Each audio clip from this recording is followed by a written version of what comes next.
el que me haya puesto con este traje, pues en primer lugar porque pensé que no me iba a dar tiempo a cambiar entre la danza y la predicación, pero pues al final esto es lo que yo soy, una levita de Dios.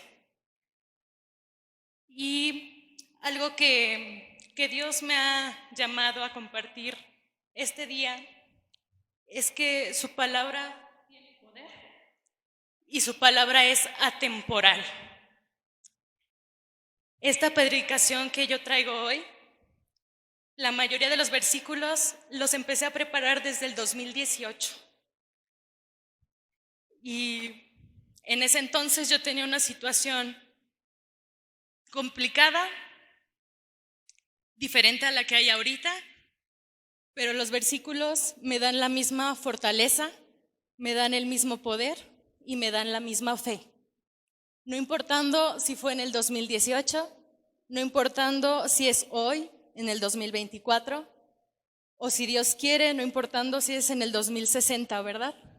Si es que Cristo no ha venido por nosotros, su iglesia. Y vamos a empezar con un versículo que está en Lucas 22, versículos 31 y 32. Dijo también el Señor: Simón, Simón, he aquí Satanás os ha pedido para zarandearos como a trigo, pero yo he rogado por ti, que tu fe no falte, y tú, una vez vuelto, confirma a tus hermanos. Y entonces ustedes me podrán decir: hermanas, si estamos predicando de poder y de fe, ¿por qué me dice que el enemigo me va a zarandear? ¿Verdad? Y lo que estamos viendo es que Jesús está ahí con Simón, que es Pedro, está ahí físicamente, y lo que le dice Jesús es: voy a orar por ti para que tu fe no falte. Yo cuando lo leí y se los compartí a las hermanas del pandero, decía: no, pues pobre Pedro, lo van a zarandear, ¿verdad? Hermanos, ¿qué pasa cuando no es Pedro? ¿Qué pasa cuando somos nosotros? Y Jesús nos dice: voy a orar por ti. No nos dice: te voy a quitar la prueba. Nos dice: voy a orar por ti para que tu fe no falte. Y entonces nos podemos quedar como: bueno, Señor, estaba ahí Jesús, estaba Pedro físicamente. Díganme si Pedro Jesús no podía haber dicho: no, pues no vas a pasar por eso, hijo, o yo voy a pasar contigo. Jesús dice: tu fe no va a faltar porque yo voy a estar orando por ti. Y eso es lo que hace Jesús desde hace mucho tiempo: intercede por nosotros delante del Padre, pidiendo que nuestra fe no falte. Pero estas zarandeadas que nos dan, estas zarandeadas que permite Dios, es porque necesitamos crecer en fe. ¿Y qué significa zarandear?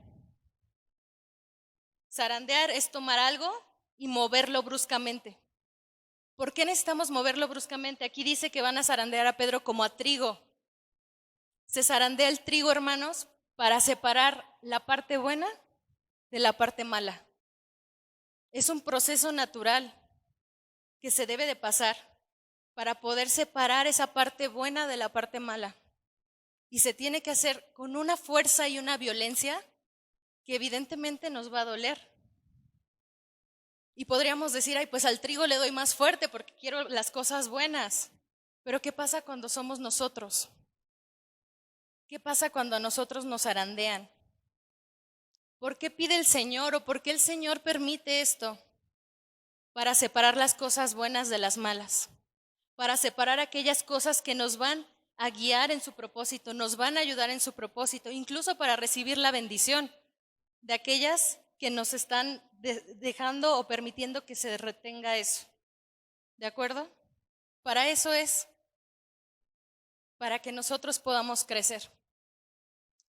Y creo que zarandear puede ser de muchas formas, pero hay un varón en la Biblia y ese es Job. Si quieren podemos ir a Job, capítulo 1, Y en el capítulo 1 de Job nos empieza a decir quién era Job. Nos empieza a decir que Job era un varón que lo tenía todo. Tenía riquezas, tenía hijos, tenía esposa, todo lo que a lo mejor nosotros quisiéramos tener, ¿cierto? Prosperidad económica, un buen nombre. Y a partir del versículo 6, dice que un día vinieron a presentarse delante de Jehová los hijos de Dios, entre los cuales vino también Satanás. Entonces Satanás ya había ido con Pedro para decir que iba a pedir a Pedro para zarandearlo. Jesús le dijo, yo voy a orar, que tu fe no falte. Y de pronto tenemos a Job y dice que Satanás llega con Dios y le empieza a preguntar por Job, ¿no? Dios dice que Job es un hombre justo, que no hay varón perfecto en la tierra más que su hijo Job. Y entonces el diablo le dice, ¿cómo no va a ser bueno si tiene todo lo bueno de tu mano? Si tiene casa, trabajo, animales, familia, ¿cómo no va a ser bueno? ¿Cómo no te va a honrar?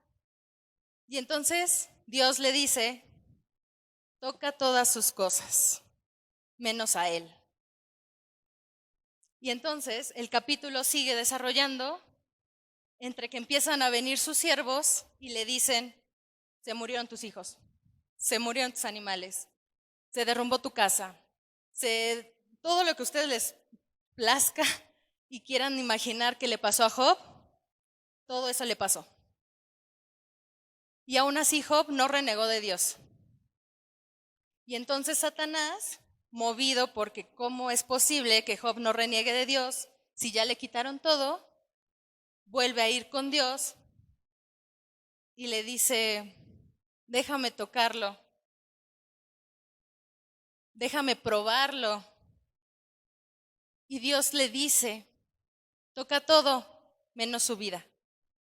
Y entonces empieza ya a desarrollarse un poco más el libro de Job, donde Job tiene lepra. Y dice que viene su esposa y le dice, pues Dios ya te quitó todo, ya no tienes salud, ¿por qué no reniegas de Dios? Y Job, que lo podemos ver como un hombre sabio en la Biblia, dice, ¿recibiremos de Dios el bien y el mal no lo recibiremos? Y a veces somos así, ¿no, hermanos? Queremos recibir solo la bendición de Dios, solo lo bueno, solo lo que nos gusta. Pero ¿qué pasa cuando estamos en tribulación, cuando estamos en angustia, cuando estamos en la prueba? Cuestionamos, nos apartamos, nos enojamos. Pero Job dice, ¿recibiremos lo bueno y no lo malo?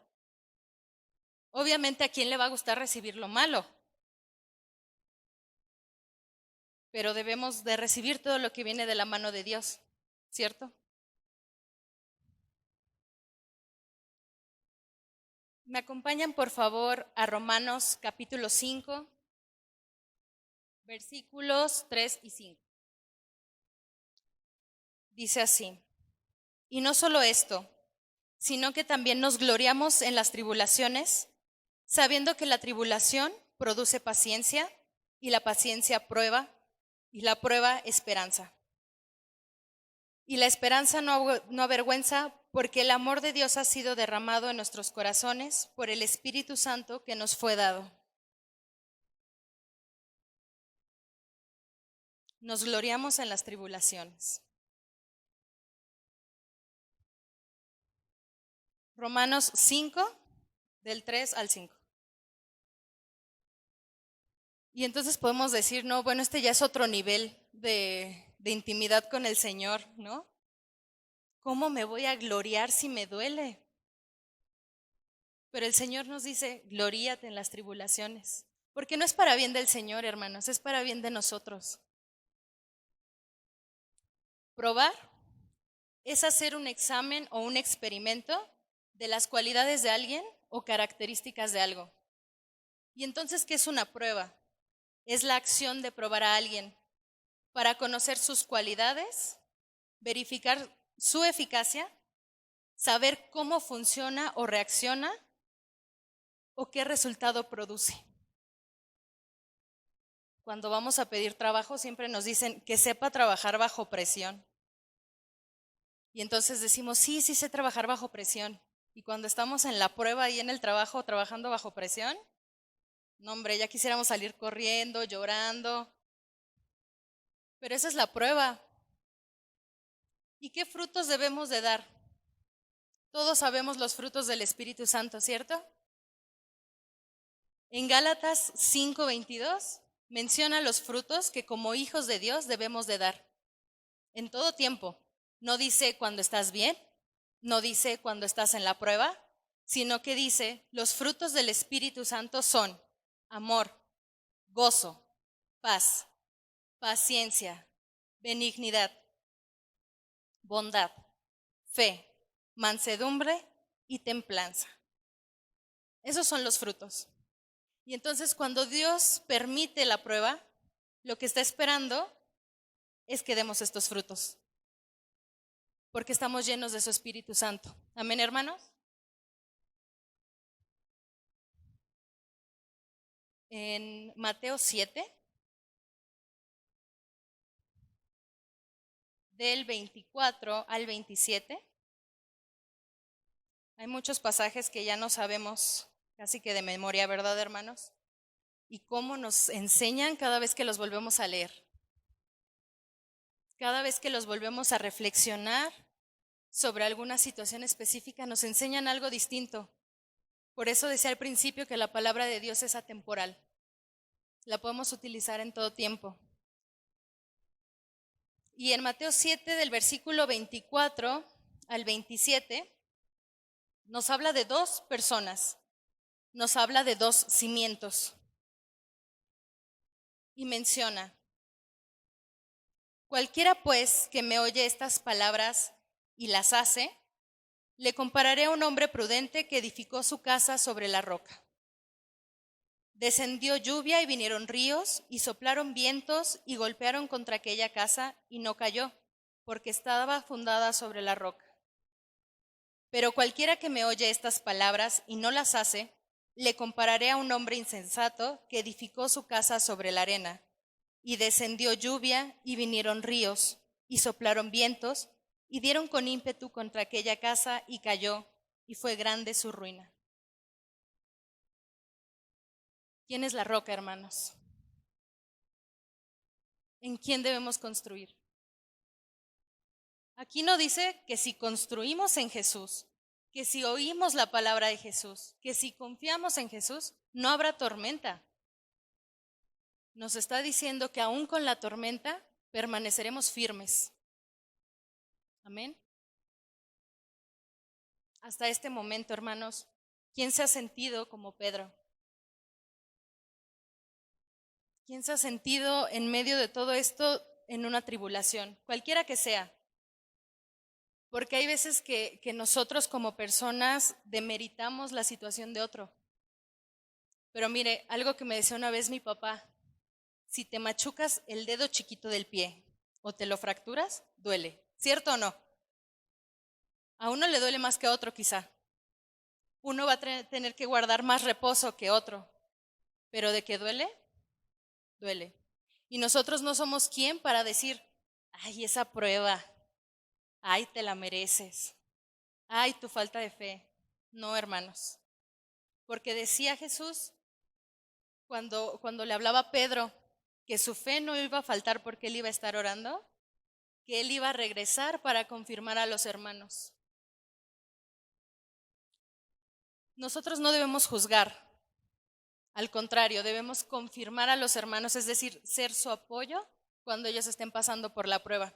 Porque les voy a decir algo, muchas veces Dios nos pasa a nosotros primero para que podamos poner el hombro a aquel que viene.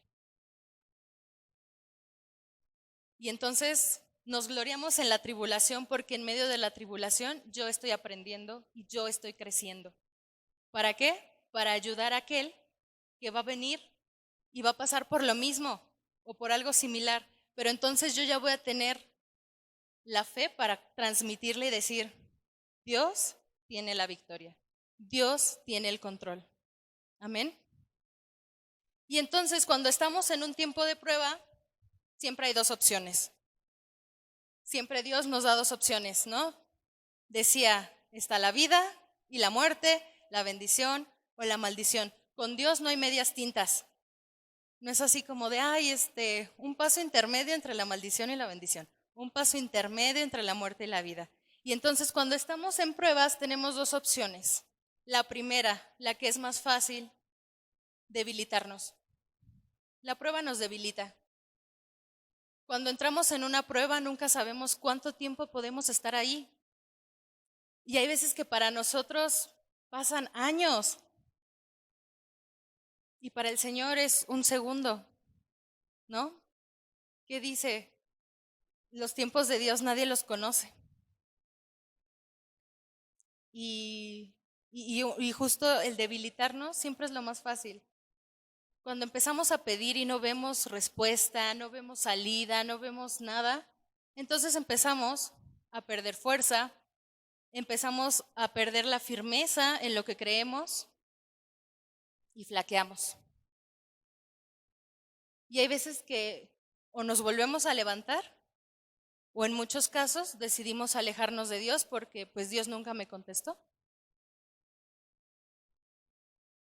Justamente en Lucas 8:13 habla de la parábola del sembrador. Y comenta que va el sembrador por el camino y empieza a lanzar la semilla, que es la palabra de Dios. Y en Lucas 8:13 nos habla de aquellas personas que han escuchado de la palabra, pero que su corazón es como una piedra. Entonces la palabra no puede entrar, no puede tener raíz. Muchas veces a simple vista pareciera que están dando fruto, que están creciendo, pero cuando viene la prueba, y esto es muy tajante, esta palabra dice, cuando en el tiempo de la prueba se apartan.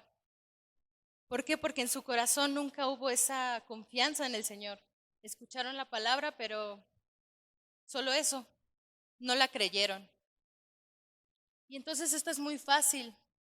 Para personas que recién llegan al Señor, pues a lo mejor les tocó la primera prueba y luego dijeron, no, pues me voy. Pero esto también es muy triste cuando hay personas de años en Cristo y de pronto nos las encontramos en otro lado, perdidas, porque decidieron apartarse. Y eso, hermanos, es una decisión. Nosotros decidimos quedarnos o decidimos apartarnos. No podemos culpar a Dios ni al enemigo de decir, por su culpa me aparté. Esto es una decisión nuestra, una decisión del corazón. Y en medio de esta opción de debilitarnos, en medio de la prueba, en 2 de Timoteo 1:7, el Señor nos dice, ¿por qué no deberíamos apartarnos? 2 de Timoteo 1:7. Y dice, porque no nos ha dado Dios espíritu de cobardía, sino de poder, de amor y de dominio propio. ¿Qué espíritu mora en ustedes, hermano? El de cobardía no. No me puedo apartar. No soy cobarde, soy valiente. El de amor es el que mora en nosotros. Y uno de dominio propio. Amén, hermanos. Y entonces, la primera opción decíamos que era debilitarnos y apartarnos del Señor. La segunda opción, que es bastante evidente, si no me debilito, entonces me fortalezco. Es la segunda opción porque es la más complicada. No es fácil mantenerse firme en la prueba. No es fácil mantenerse orando, ayunando, leyendo la palabra. Porque hay veces que el mundo también nos va mostrando que estamos en una situación mala. Y una persona del mundo, ok, a lo mejor puede venir y decirnos, ¿no? Así de, porque nos ha pasado o a quien no le ha pasado y espero que no les pase, pero a nosotros como familia nos ha pasado que dicen, desde que estás con tu Dios, te va peor. Y entonces esas voces, ¿quién las manda, hermanos? El enemigo. Pero lo peor es cuando también hermanos llegan a decir eso. Entonces volvemos a la parte de no estamos aquí para juzgar, estamos para ayudarnos. Y entonces fortalecernos en Dios es lo complicado. Pero en la palabra de Dios también nos da palabra, nos da versículos, pues para fortalecernos. Les pido vayamos a Santiago 1, versículo 2 al 6. Y miren, hermanos, las cosas de Dios dicen que es locura para unos, para los que no lo conocen. Pero hay veces que hasta los que conocemos nos preguntamos, Señor, ¿qué pasa? ¿Cómo es posible que el débil diga que fuerte es? Que el pobre diga que es rico. Porque en este mundo decimos, pues el que es pobre. El que es débil está débil. Sin embargo, el Señor nos dice, no, no te veas así. Vete como yo te veo. Ve lo que yo digo de ti. Y entonces en Santiago 1:2 nos vuelve a decir, hermanos míos, tened por sumo gozo cuando os halléis en diversas pruebas. Y ahí vamos otra vez con el gozo. Cuando a lo mejor en medio de la prueba lo que queremos es estar llorando y gritando y pataleando. Pero el Señor que nos dice, gócense. Sabiendo que la prueba de vuestra fe produce paciencia. Mas tenga la paciencia su obra completa para que seáis perfectos y cabales si aunque nos falte cosa alguna. Y si alguno de vosotros tiene falta de sabiduría, pídala a Dios, el cual da a todos abundantemente y sin reproche, y le será dada. Pero pida con fe, no dudando nada, porque el que duda es semejante a la onda del mar, que es arrastrada por el viento y echada de una parte a otra. Y entonces el Señor nos dice, pidan, pero pidan con fe. ¿Qué es la fe, hermanos? Hebreos 11:1 nos dice que la fe es la certeza de lo que se espera y la convicción de lo que no se ve. Y el Señor lo hace ver bien fácil, dice, pida con fe. Pero también en otra parte dice, si su fe fuera del tamaño de un grano de mostaza.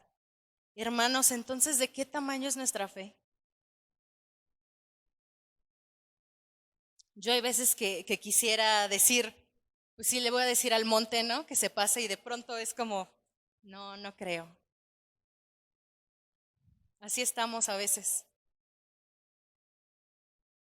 Hace un tiempo estábamos en casa de mi abuelito y esa casa en las noches era muy oscura, muy oscura. Y yo siempre he tenido problemas con la oscuridad, sí me daba bastante miedo, me impone mucho. Y recuerdo que esa vez fui al baño sola, porque dije, ya estoy grande, tengo que ir al baño sola, ni modo que levante a alguien y le diga, acompáñame. Y empecé a sentir mucho miedo. Y yo decía, si abro la puerta voy a ver algo. ¿Qué? No sé. Pero yo decía, algo me va a salir, algo va a aparecer. Y entonces, lo primero que vino a mi cabeza fue, todo lo puedo en Cristo que me fortalece. E inmediatamente mi pensamiento fue, no, necesito un versículo más poderoso. Y empecé a recitar todo el Salmo 91.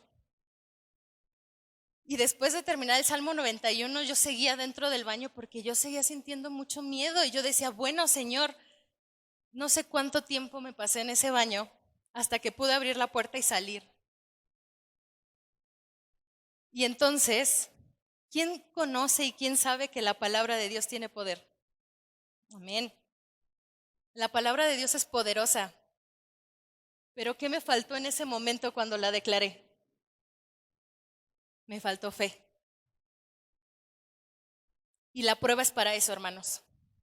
Porque ¿Quién se sabe el Salmo 23?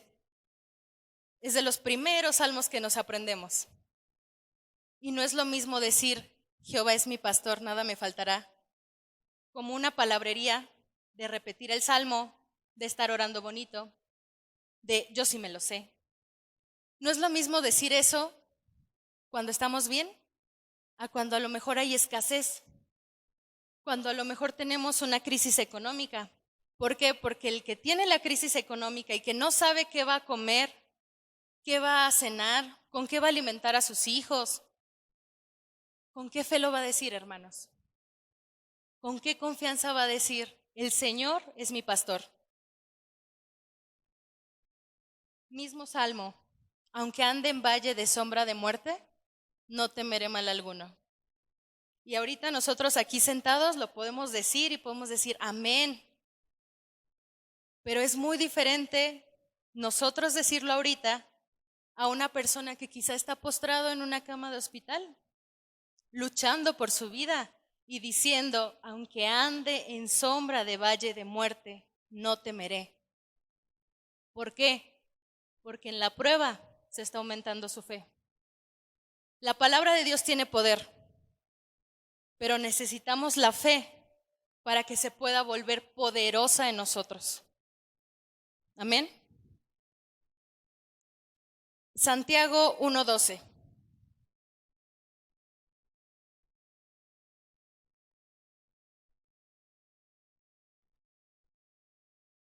Estamos en el mismo capítulo y dice, bienaventurado el varón que soporta la tentación, porque cuando ya ha resistido la prueba, recibirá la corona de vida que Dios ha prometido a los que le aman. Vamos por esa corona de vida, hermanos. Y esa corona de vida, la única forma que nos la pueden arrebatar es por nuestra falta de fe, por la incredulidad, por apartarnos. Pero Dios nos dice, mira, todavía de que vas a pasar por la prueba y te voy a hacer crecer, tienes la corona de vida. Nos da un galardón. Y hay veces que estamos en medio de la prueba viendo la prueba, no lo que está enfrente. Y es necesario ser probados, hermanos. Yo quisiera decirles esta mañana, no, ni nos preocupemos. El Señor solo prueba a algunos. El enemigo está, bueno, si nosotros estamos bien cimentados en el Señor, hermanos, créanme que el enemigo está como león rugiente. Al enemigo no le conviene que nosotros crezcamos en el Señor. No le conviene que tengamos fe. A él le conviene tenernos ahí, pasivos. Pero si usted quiere una relación con Dios, una relación íntima con Dios, estará de prueba en prueba y gloria a Dios por ello, porque entonces su fe se va a aumentar. Y entonces es necesario ser probados porque la prueba nos ayuda a crecer. Y crecer no es fácil. Crecer a veces duele. Incluso en la parte física, cuando crecemos, que nos estamos estirando de niños a adolescentes, llega a doler que los huesos, todas estas cosas. Emocionalmente a veces duele también. Cuando pasamos de niños a adultos, las responsabilidades, tú dices, no, yo quiero, regrésenme con mi mamá. Quiero seguir siendo niño. Pero es necesario crecer. De las primeras cosas que dijo Dios fue, crezcan y multiplíquense. La mentalidad de nuestro Padre es de crecer. Porque además Él dice que quiere que prosperemos en todo. Muchas veces nosotros creemos en la prosperidad solamente en lo económico. Y qué bueno cuando la tenemos, porque eso viene de Dios. Pero Dios quiere que prosperemos en nuestra alma, en nuestro espíritu, en nuestra relación con Él. Y cuando eso pasa, cuando estamos prosperando en nuestra alma, les pido me acompañen a Jeremías 17, versículos 7 y 8. Y entonces estamos prosperando en el Señor. Porque además la palabra también dice que si buscamos primeramente el reino de Dios y su justicia, las demás cosas nos serán añadidas. Cuando Salomón pidió sabiduría, ¿qué le dijo el Señor? Te la doy y te doy todas las riquezas. Y Salomón hasta hoy es de los reyes más sabios y más ricos de la historia. Después, bueno, se apartó. Pero Dios fue fiel a su palabra. Y en Jeremías 17:7 dice, bendito el varón que confía en Jehová y cuya confianza es Jehová, porque será como el árbol plantado junto a las aguas, que junto a la corriente echará sus raíces y no verá cuando viene el calor, sino que su hoja estará verde y en el año de sequía no se fatigará ni dejará de dar fruto. Qué bonita promesa, hermanos. Otra vez nos está diciendo que va a haber sequía, que va a haber prueba, que va a haber tribulación. Eso es inevitable. Pero el Señor nos dice que seremos como esos árboles plantados a la orilla del río. Nuestra hoja no va a caer y no dejaremos de dar fruto. ¿Y qué frutos vamos a dar, hermanos? Los que habíamos hablado antes. Amor, paz, paciencia, mansedumbre, benignidad, fe. Y quien confía en Dios, entonces, no deja de dar fruto. Para el mundo es locura, pero nosotros sabemos en quién confiamos. Sabemos quién nos respalda. En 1 de Samuel 17 habla de un gigante que se enfrenta al ejército de Israel. Nuestro amigo Goliat. Y siempre decimos que Goliat, o le queremos poner a nuestro problema el nombre de Goliat, porque es algo grande. A nuestra vista es algo grande, es algo indestructible, es algo imposible. Y entonces muchas veces decimos que Goliat puede ser cualquier problema, cualquier prueba, cualquier tribulación, la que ustedes quieran, nombrarla como ustedes quieran. Y entonces decía que venía Goliat, que era un hombre inmensamente grande, un hombre inmensamente cruel, yo me lo imagino, y venía a asolar al ejército de Israel. ¿Y qué es un ejército, hermanos? El ejército de Israel estaba formado por hombres de guerra, hombres que se dedicaban a la batalla, por hombres que estaban armados, por hombres que tenían capacitación militar, digámoslo así, y por hombres que tenían experiencia en combate. ¿Por qué teniendo todas estas cualidades, estas características, ninguno se quiso enfrentar a Goliat? Tuvieron miedo. Y de pronto llega David y menciona que a David incluso lo menospreciaron, ¿no? Porque sabemos que era quizá más bajito que sus hermanos, más bajito que a lo mejor todas las personas que estaban ahí en el ejército, que era un pastor, ya servía en el palacio tocando el arpa para el rey, entonces era un músico. Y entonces hagan de cuenta que está allá todo el ejército de México y de pronto alguien de aquí de la alabanza se presenta y van a decir, bueno, ¿qué? No es parte del ejército, no tiene uniforme, no tiene armas, pero ¿saben qué? Él fue el único que tuvo el celo de Dios y fue el único que dijo, ¿cómo esta persona viene a provocar al ejército del Dios viviente? ¿Por qué, hermanos? ¿Por qué esta persona que era un músico, que era quizá alguien que no tenía valor delante de la milicia, por qué fue el único que dijo, ¿cómo se atreve? Y aún así fue el único que dijo, yo voy. Y no permitió que le pusieran armadura, porque dijo, esto yo ni lo sé usar. no permitió que lo cargaran con la espada, porque dijo, pues tampoco, ¿no? O sea, no tengo entrenamiento de la espada. ¿Qué hizo? Tomó su honda, unas piedras, y él decidió enfrentar el problema en el nombre de Jehová de los ejércitos. En medio de todo ese ejército, que era el mismo ejército del Dios viviente, el único que sabía cuál era su lugar era David. Siendo un pastor, siendo un músico, sin tener las armas, sin tener el conocimiento, él fue el único que dijo, yo soy hijo del Dios viviente y yo te voy a matar. Y entonces, en 1 Samuel 17:47, David ya estaba preparado, sin miedo al éxito, iba a derrotar a ese gigante. No sabía cómo. David solo dijo, te voy a matar. ¿Cómo debemos de reaccionar nosotros?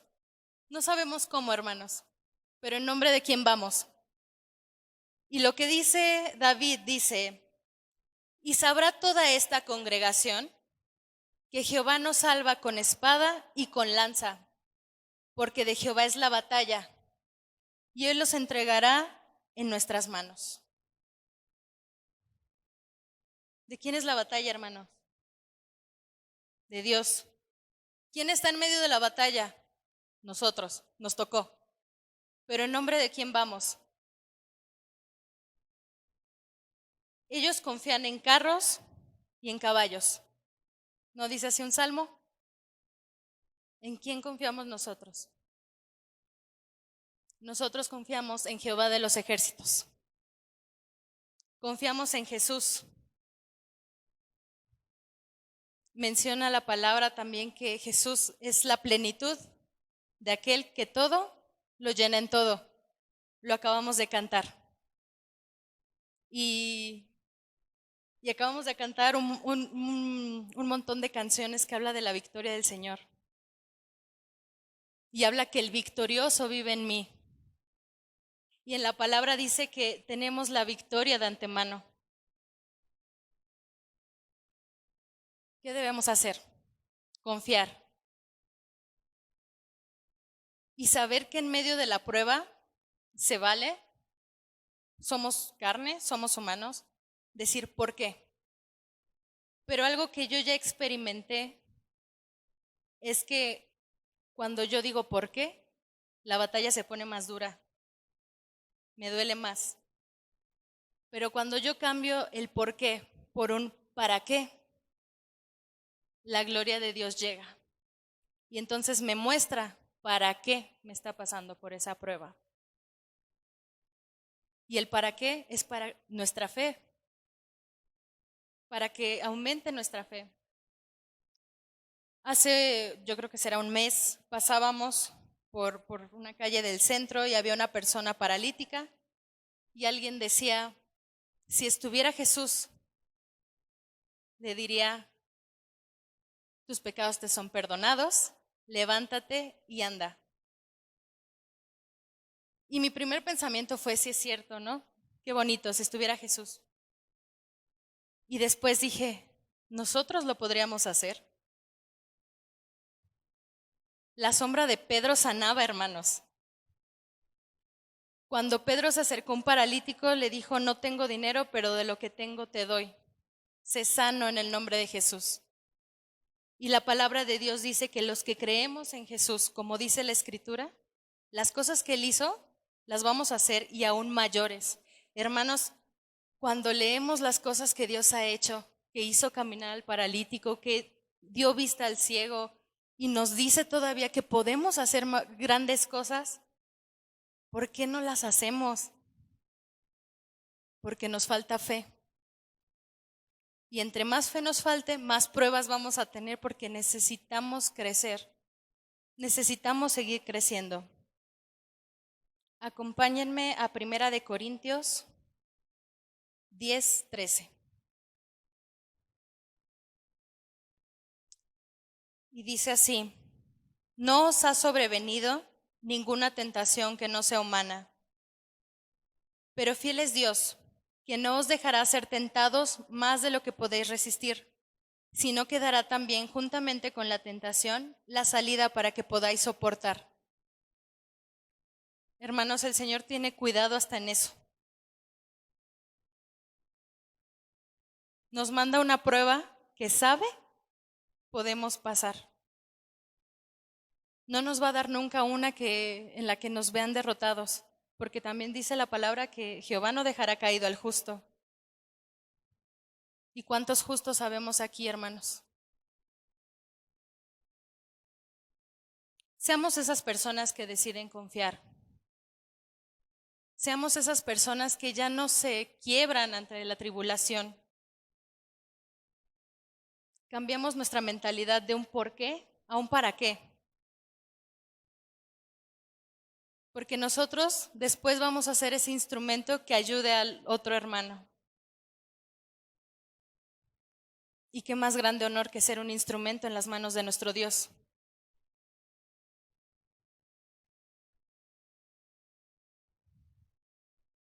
Espero, hermanos, que esta palabra sea de bendición para ustedes, como lo ha sido para mí durante estos años. Y que podamos seguir creciendo en el amor de Dios, que podamos seguir diciendo quiénes somos, porque algo que siempre nos ha dicho la hermana Martita a las personas del pandero, una panderista se nota, donde quiera que esté. No solo porque tengamos el traje blanco y estemos danzando aquí enfrente, vamos a levantar los brazos, vamos a danzar, vamos a dar gritos de júbilo. Tenemos la misma responsabilidad aquí enfrente que cuando estamos allá atrás. Pero les voy a decir también algo, hermanos. Un hijo de Dios se nota. No podemos decir, conozco a Cristo si en mi vida no hay fruto. Si en mi vida no hay fruto de paz, de amor, de paciencia. Porque muchas veces, incluso aunque no digamos ni una palabra, la presencia de Dios es tan fuerte en nuestra vida que se nota. Y un hijo de Dios se debe de notar, aún en la prueba, porque vamos a veces con tribulación en nuestro corazón, pero con una sonrisa enorme porque sabemos quién nos respalda. Y debemos ser personas que oran, que leemos la Biblia y que adoramos. Esas son nuestras armas, hermanos.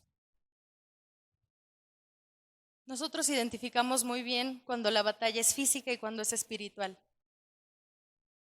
Y hay veces que la espiritual se pasa a lo físico. Pero con la oración,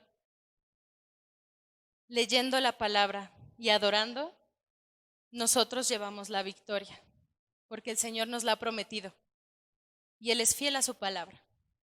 Amén. Vamos a orar, hermanos. Padre, te damos gracias, Señor Jesús, porque has sido bueno con nosotros, Señor.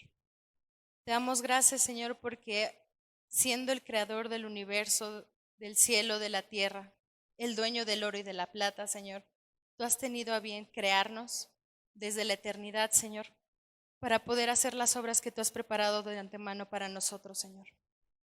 Te damos gracias, Señor, porque tú, Señor, pones en nosotros aliento, Señor. Pones en nuestro corazón paz y gozo, bendito Dios. Pones en nosotros tranquilidad y confianza de que tú vas delante de nosotros, Señor, y que estamos agarrados de tu mano, Señor. Te damos gracias, Señor, por esta palabra, bendito Dios. Te pido en el nombre de Jesús, Señor, que haya caído en buena tierra, Señor, y que sea para consuelo y aprendizaje de mis hermanos y la mía propia, Señor. Padre, estamos listos, Señor, para la batalla, para librar la buena batalla a la que tú nos has llamado, Señor. Porque sabemos, bendito Dios, que el galardón es grande. Porque sabemos, bendito Dios, que la tribulación momentánea, Señor, no se compara con la gloria venidera, bendito Dios. Porque sabemos, Señor Jesús, que tú nos sostienes, Señor, que tú nos guardas de todo mal, Señor. Y sabemos, Señor, que en ti tenemos la victoria, Padre Santo. Te doy gracias en el nombre de Jesús y pongo nuestras vidas en tus manos, Señor, confiando, Señor, en que tú tienes un propósito y un plan perfecto para nosotros.